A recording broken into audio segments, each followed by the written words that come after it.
अभी दिल्ली जा रहे हैं आज पूरी टीम।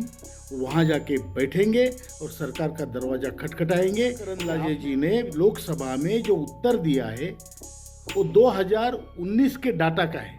एक्चुअरीज हमने बहुत कोशिश की, तब जाके 16 साल से एक एक्चुअरी काम कर रहा था, उसको निकाला गया। 30 साल के बाद वाली बात बताता है एक्चुअली। आज के लोग मर रहे हैं, उसकी बात कौन करेगा। नमस्कार साथियों, स्वागत है आपका EPS 95 मिनिमम पेंशन बढ़ोतरी के एक और वीडियो में। साथियों, एक महत्वपूर्ण अपडेट निकल कर आया EPS 95 मिनिमम पेंशन बढ़ोतरी को लेकर।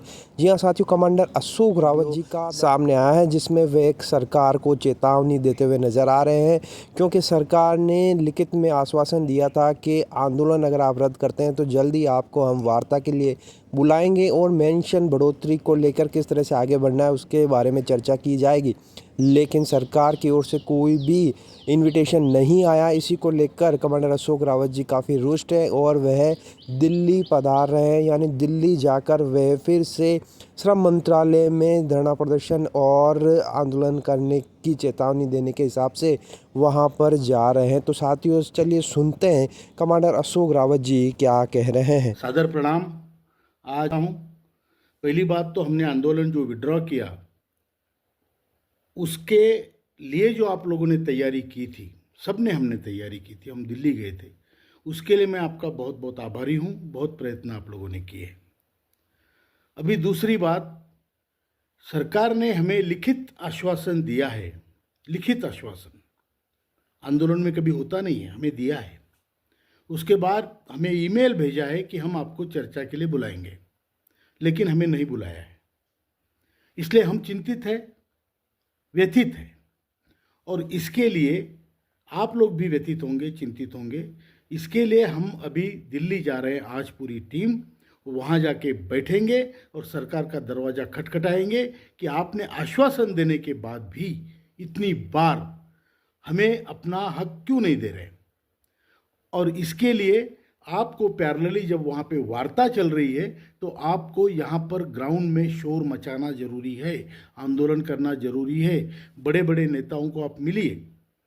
फॉर एग्जांपल, शोभा करंदलाजे जी अगर बेंगलोर में आती है तो वहाँ बेंगलोर के लोग उनको मिले बड़ी संख्या में।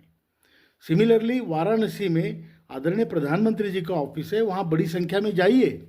हमारे प्रभावशाली नेता इसको ऑर्गेनाइज करें, वहाँ जाए। अमित शाह जी के ऑफिस में जाइए, आदरणीय श्रम मंत्री जी के ऑफिस में जाइए, नड्डा जी के ऑफिस में। ये लोग देश के लिए रिस्पॉन्सिबल है। 10 साल से हम रास्ते पे लड़ रहे हैं और हमारी कोई खबर लेने वाला नहीं है। ये अन्याय हमारे ऊपर क्यों, बाकी बांटना बंद नहीं हुआ है तो हमारे लिए क्यों, ये आप पूछिए। और तब तक हम भी दिल्ली में तब तक रहेंगे। दूसरी बात, जो शोभा करंदलाजे जी ने लोकसभा में जो उत्तर दिया है वो 2019 के डाटा का है।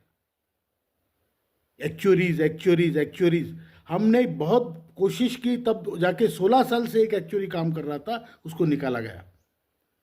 30 साल के बाद वाली बात बताता है एक्चुअली। आज के लोग मर रहे हैं, उसकी बात कौन करेगा। और ये जो हमें लिखित आश्वासन मंत्री जी देते हैं और उनके राज्य मंत्री लोकसभा में कुछ और उत्तर देते हैं, तो why this consistency is not there in the government. Government में कोऑर्डिनेशन होना जरूरी है, नहीं तो जनता कंफ्यूज हो जाएगी। आप यहाँ कुछ बोल रहे हैं, वहाँ कुछ बोल रहे हैं। मैं विनती करता हूँ सरकार को कि ये मत कीजिए, और आप लोगों को कहता हूँ जमीन पे आवाज़ उठाइए, हम दिल्ली में बैठे। इतना ही कहता हूँ। आप सबको बहुत बहुत धन्यवाद और बहुत बहुत प्रणाम।